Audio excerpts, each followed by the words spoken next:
Where and when to expect the threat of tornadoes, blizzards, and fire danger. Let's let outside people who live and breathe off our economy, let them start paying, and let's reduce the tax burden on Americans. Ready, set, go. The latest tariff action by President Trump, which products could be next and why the administration believes it'll help the economy. And later, the measles outbreak continues to grow. How the new Health and Human Services Secretary is responding and his message for parents. This is the National News Desk, America's News Now. I'm Dee Dee Gatton. Thank you for starting your Monday with us. And we begin tonight looking over New Orleans, where Lundi Gras is taking place, also known as Fat Monday. Tomorrow, of course, Mardi Gras, Fat Tuesday. Finishing the season of feasting before the season of fasting beginning on Ash Wednesday. But tomorrow, we are keeping our eye on a line of severe storms rolling in, likely to dampen the celebrations in the afternoon as well as the evening, also bringing strong storms, winds, possibly large hail tornadoes. Flood warnings and advisories are in effect up the Mississippi River past Memphis as this passes through. We will continue to track the latest developments on the storm throughout the night, and we'll have coverage for you both on air and online at thenationaldesk.com. Both North and South Carolina remain in a state of emergency right now after more than 175 wildfires broke out over the weekend. The worst of these fires near Myrtle Beach, South Carolina, where the Horry County fire has grown to more than 1,600 acres. It is more than 30% contained, and it no longer poses a threat to residential structures. So far, thankfully, no injuries or building losses have been reported. An air quality alert has been issued in Horry County as fire crews say heavy, long-hanging smoke is limiting visibility, and you get a sense of that in this video behind me. It could also bring other health issues. The National Desk's Connor Ingalls has more. Seeing all this smoke around Horry County might have you worried about your health. Dr. Paul Richardson with CMC says for people with existing chronic lung conditions, it could be an issue. Think COPD, emphysema, those kind of medical conditions. Also, some patients that have significant asthma can be triggered by smoke. Not necessarily like, this kind of smell of smoke that we have right outside right now, but I'm talking about those folks that may be much closer to the actual, fire and smoke itself. Okay. He says there's two things people with these types of medical conditions should do. For one, don't let the smoke haze your memory. Basically, what they need to do is, number one is make sure you stay on your regimen, whatever that regimen is, be it breathing treatments, be it medications, whatever it is. They need to be conferring with their physician about that. Their own doctor, either primary care, their lung specialist may have some information and want them to change up X, Y, or Z. And it might sound self-explanatory, but stay inside if possible. And then the next thing is, try to just be in an area where you may not be as exposed, whatever that means. And while the smoke can pose a threat, Dr. Richardson says so far, CMC hasn't had any patients admitted because of it. The average person should be fine at this point. However, obviously, folks who have those chronic medical conditions, especially chronic lung conditions, should just be careful, and monitor themselves very closely. Power is back on at Baltimore's BWI airport after a power outage caused massive disruptions this morning. According to FlightAware, nearly 35% of flights out of BWI were delayed, along with about 15% of inbound flights. Many more inbound flights were diverted. A spokesperson for Baltimore Gas and Electric says the outage was caused by a downed power line near the airport. And looking ahead, the Department of Health and Human Services is instructing its employees to respond to the OPM email request of 5 things you did last week. They have until midnight tonight to reply. A message sent throughout HHS seems to imply that these types of emails will continue and should be completed each week. Tonight in Washington, President Donald Trump says time has run out. He is doubling down on his promise to impose steep tariffs on exports from Canada, Mexico, and China beginning at midnight. As Christine Frizzell reports, he says there is no room left for negotiations. No room left for Mexico or for Canada. No, the tariffs, they're all set. At the heart of this week's tariff threat, An out-of-control fentanyl epidemic. President Trump says our closest neighbors haven't done enough to stop. Why do we need to build a wall if Mexico says the most important thing is doing business with America, why shouldn't they build the wall? The Trump administration demanding Mexico stop migrant caravans when they emerge and crack down on cartels who run the drug trade. The Mexican government did just last week hand over 29 cartel operatives to the U.S. Justice Department, including some who topped the FBI's most wanted list for years. And Canada created a fentanyl czar. The Tuesday deadline, an eye-popping 25% tariff on Mexico and Canada and an additional 10% on China. Critics warn it will be Americans who pay the price. They're an act of war to some degree. How do you think tariffs will impact inflation? Over time, they're a tax on goods. I mean, the tooth fairy doesn't pay them. I mean, the White House, though, hoping the tariffs will drive change, including at U.S. auto manufacturing plants. The president has already threatened another round on April 2nd. The goal? Bringing jobs back to the United States. But economists say it could raise the price of a car between $4,000 and $12,000. Now, President Trump, in addition, announced tariffs on agriculture products could go into effect as well April 2nd, and has hinted on tariffs on semiconductors and pharmaceuticals could also be on the table, Dee. Christine, this is obviously not the first time that we've heard President Trump threaten tariffs, but so far China is the only one who actually had them imposed, right? That's right. On his first day in office, Donald Trump said he'd impose tariffs, but he ended up delaying them for Canada and Mexico on February 3rd. 10% tariffs did go into effect for China, with another 10 coming tomorrow. Now, China is the only country out of the three that hasn't really done much or even offered much in the way of helping to stop fentanyl, the vast majority of which comes from ingredients made in China. Live from Washington, D.C., Christine Frizzell, thank you. The world's biggest semiconductor manufacturer is investing $100 billion in the U.S.-Taiwan semiconductor manufacturing, producing chips for Apple, Intel, and NVIDIA. The company had already announced plans to invest more than $65 billion in the U.S., including 3 plants in Arizona. Trump says 5 new facilities will be built in Arizona thanks to this investment. It's part of ongoing efforts to revive chip manufacturing in the U.S. and get a leg up on China. We must be able to build the chips and semiconductors that we need right here in American factories with American skill and American labor. And that's exactly what we're doing. 23-year-old Robert Crimo III has pleaded guilty to the massacre, changing his plea right before trial was set to begin this morning. 7 people were killed and dozens were hurt in the shooting. Sentencing is set for April 23rd. Crimo faces life behind bars. And the measles outbreak in Texas has increased to 158 known cases. Last week, we told you 1 child died, the first measles death in the U.S. in 10 years. The new Health and Human Services Secretary is urging parents to get their children the measles vaccine if they have not done so already. In an opinion report published by Fox News, Robert F. Kennedy Jr. said he was deeply concerned over the deadly measles outbreak in Texas. Kennedy wrote in part that vaccinations not only protect individual kids from measles, but also help with herd immunity. He notes vaccinations are a personal choice while urging parents to consult with healthcare professionals. Developing now a massive search effort underway right now for a 2-year-old child in Siletz, Oregon. You just saw that photo there. The Lincoln County Sheriff's Office reported that Dane Paulson was last seen playing in the yard of a residence Saturday afternoon. An Amber Alert was not issued because police say they do not believe criminal activity led to Dane's disappearance. Officials are searching a local river for signs of the boy.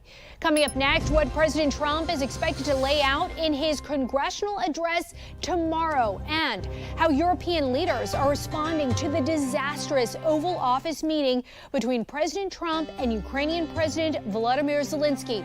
And later, the potential dangers inside your IV drip, why the bag itself could be hazardous to your health.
we come back on the air, live look over Capitol.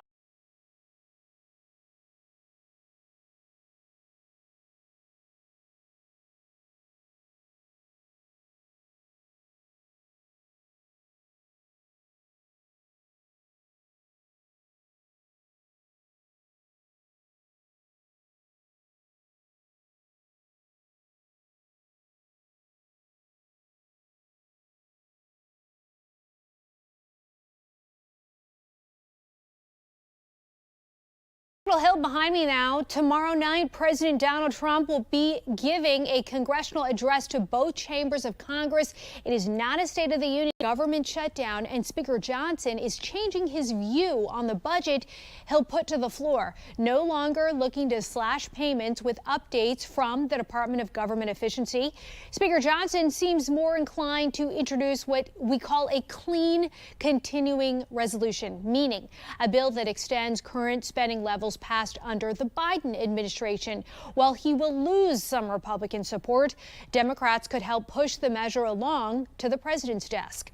Israeli Prime Minister Benjamin Netanyahu doubled down on his threat to restart war in the Middle East, telling the Israeli Knesset today, "I say to Hamas, if you do not release our hostages, there will be consequences you cannot imagine." Phase 1 of their ceasefire deal finished on Saturday. There is no agreement to begin phase 2.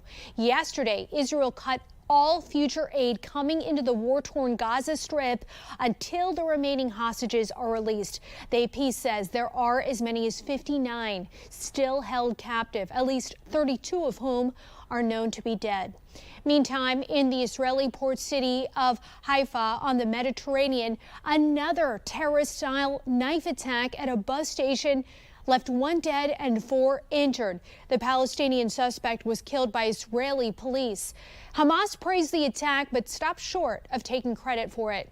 Meantime, anti-Israel protesters who display the Hamas or Hezbollah flag could face up to 4 years behind bars under a bill proposed in New York. 2 state Democrats who represent Manhattan are expected to introduce the bill sometime this week. It would expand the definition of aggravated assault to include displaying a symbol of a terror group with the intent to harass, annoy, or threaten another person. Assemblyman Michael Lasher says the bill will, quote, establish an important new tool in the fight against dangerous anti-Semitism that has sickeningly flourished since the horrific terrorist attack against Israel on October 7th. European allies of the United States are still processing the fallout of President Trump and Ukrainian President Zelensky's disastrous Oval Office meeting on Friday. Russian leaders, meanwhile, say they're pleased with the turn of Trump administration is taking. National correspondent Atra El-Nashar has the developments from Washington. We are doubling down in our support. UK Prime Minister Keir Starmer quickly emerging as the principal leader of discussions with Ukraine to navigate an end to Russia's war. We will go further to develop a coalition of the willing to defend a deal in Ukraine and to guarantee the peace. A coalition of the willing needed more than ever after President Trump kicked Ukrainian President Volodymyr Zelensky out of the White House following their now infamous Oval Office clash. You don't have the cards right now. With us, you start having cards. Starmer says he spoke with President Trump Saturday before these European leaders and Canadian Prime Minister Justin Trudeau met Zelensky in London for a summit on Sunday. The discussions we've had today, particularly the coalition of the willing, is on the basis that this is a plan that we will work with the US and that it will have US backing. It is intended to preserve the peace and it's intended to ensure that we stay in lockstep with the United States. If you ask the Kremlin, the U.S. is becoming more aligned with Russia. The new administration is rapidly changing all foreign policy configurations. This largely aligns with our vision. A Kremlin spokesperson told Russian state media. News broke Sunday that Defense Secretary Pete Hegseth is suspending operations and planning of all offensive cyber activity against Russia. And President Trump is showing no sign of wanting to make amends with Zelensky. In fact, things managed to get worse when, on Monday, the Associated Press published a quote of Zelensky saying, "A deal to end the war is still very, very far away." Trump reacting, "This is the worst statement that could have been made by Zelensky, and America will not put up with it for much longer." Soon after, Zelensky wrote, "We are working together with America and our European partners and very much hope on U.S. support on the path to peace. Peace is needed as soon as possible." In Washington, I'm Atra Elnashar for the National News Desk, America's News Now. The death toll in Germany has risen to 2 after a driver drove into a crowd of people in the city of Mannheim. A suspect, a 40-year-old German citizen, is in custody. At least 10 others have been injured. This comes as a series of car crashes has plagued Germany in recent months. American Cardinal Robert Francis Prevost led rosary prayer for Pope Francis as the 88-year-old pontiff remains hospitalized for an 18th day as he battles double pneumonia. And here is a live look over St. Peter's Square. The prognosis remains unclear for Pope Francis. Looks better after a new setback this evening. The Vatican says Pope Francis had to be placed back on breathing assistance after breathing on his own yesterday. The Pope skipped his weekly noon prayer today, but participated in Mass at the hospital Sunday. We have reporters all across the country in your neighborhoods covering issues that matter to you. From an armed robbery caught on camera in Florida to an illegal drug lab busted in Washington state. We're taking the pulse of America, but we start in South Carolina, where wildfires have residents on high alert. The adrenaline just starts pumping. And in that moment, you know, you walk out the door and you forget half of the things you wanted to take. You know, that's what happens to you. After being evacuated in the wee hours of the morning, Joyce O'Connor and her husband are more prepared tonight in case they once again have to leave in a moment's notice. We have to-go bags. They're ready in the car already. And we also have neighbors that are helping us. And we're also using our water hoses to keep things, watered down to make sure they stay nice and moist. Allowed to return this evening, O'Connor found her belongings intact and her home still standing, but the fire had caused damage to the outside. Lost half of our siding. It melted right down to the frame. You're looking at the results of months of hard work by detectives with the Seattle Police Department working across county lines. We're told it all started with the bust of a 45-year-old and a 20-year-old working for him in Everett back on January 24th. That brought in large amounts of fentanyl, cocaine, and meth, according to police. Along with that, $41,000 in cash and a 9mm semi-automatic pistol. Evidence from that bust led detectives to a 51-year-old in Mount Lake Terrace on February 24th. Police say they found fentanyl with a street value of more than $200,000 and a drug lab inside an apartment used to mix drugs and package them. It was chaotic. Police say this masked man, wearing a gray shirt and black shorts, entered the restaurant through an unsecured rear door. He was holding a knife and he met two employees. And when he met the employees, he began telling them that he wanted the money from the register. One of the employees held up a garbage can trying to defend himself just to create distance from the meal. Ultimately, the worker opened up the register, and the armed bandit snatched more than $850, then slipped out the same way he came in. But it wouldn't be long until police arrested the alleged culprit, 49-year-old Willie Kemp. We're able to obtain a search warrant for his phone records. After reviewing the phone records, we saw that he was on scene with the Jersey Mikes at the time of the incident. Kemp is being charged with armed robbery and grand theft. Coming up next year, a popular product meant to keep you safe, maybe doing everything but. Our in-depth investigation into a potential hidden risk that may be in your IV.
Spotlight on America is continuing its in-depth investigation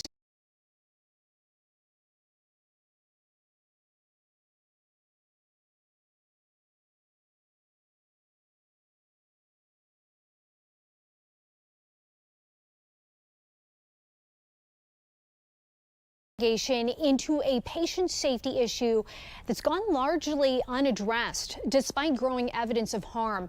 Being used to make most IV bags and tubing in U.S. hospitals. It's called DEHP. It makes plastic flexible, but it is also toxic and can leach from IVs into vulnerable patients. It is harming people by going straight into their blood. It's in NICU babies, it's in cancer patients. It is actually known to specifically hamper the effects of chemotherapy. It's there just because it's allowed to be. Suzanne Price is the CEO of Breast Cancer Prevention Partners. Why aren't we switching universally to DEHP-free products in all hospitals in the United States? The why, I think, is because hospitals are big bureaucratic systems and change takes a long time. Major public health groups and the FDA warned about DEHP in medical products more than 20 years ago. Kaiser Permanente is one of the few healthcare systems that took note going DEHP-free in 2012. The science is very strong. Elizabeth Eldridge identifies risky supplies and finds alternatives for Kaiser, which can be challenging, given that some estimates show DEHP in 70% of IV equipment in the U.S. DEHP is really just so prevalent. There are thousands of chemicals out there that we prefer not to be in anything we come in contact with, but it is one of those top chemicals on the list because of its prevalence. We asked 25 top hospital systems and cancer centers if they use IVs that contain DEHP, know the risks, and inform patients. None of them even responded, suggesting a reluctance to admit usage or a lack of awareness among medical professionals. Eldridge says knowledge among doctors is key. Healthcare is more about learning how to set a bone or put in stitches, but looking at all these external determinants that impact health. So we are seeing more physicians have exposure to information like this. A new survey of nurses nationwide by the publication Nursing Beat for B. Braun, one of the largest makers of DEHP-free products, revealed that only 25% of those surveyed are aware of the risks posed by DEHP. But some lawmakers are alert to the problem. California passed a ban last year, and Pennsylvania is working on a similar bill. But it's progress that could have been in motion for decades. The FDA warned about this 20 years ago. It's still being used widely. This is about a regulatory agency that doesn't want to regulate. You know, let's regulate what needs to happen here. This is unacceptable. No one should be susceptible for getting a treatment that puts their lives in danger. Senior U.S. Congresswoman Rosa DeLauro says silence from industry and federal agencies cannot be tolerated. In 2021, members of Congress called on the FDA to regulate DEHP and launch an awareness campaign for healthcare workers. It didn't happen. Critical lines of defense, leaving patients unguarded. They cannot be allowed to get away with it. They just can't be. For Spotlight on America, I'm Lisa Fletcher. And the FDA has not responded to our questions about why it's taken no final action on DEHP in IV bags. To read our in-depth investigation, go to spotlightinvestigates.com. Coming up next here on the National News Desk, the final voyage of the SS United States, the plan for the record-setting ocean liner when we get back.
The SS United States broke the transatlantic speed record for an ocean liner on its maiden voyage back in 1952. It still holds the record today.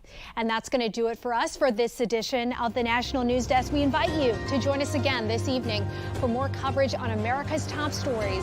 I'm Dee Dee Gatton. Thanks for watching. We'll see you tonight.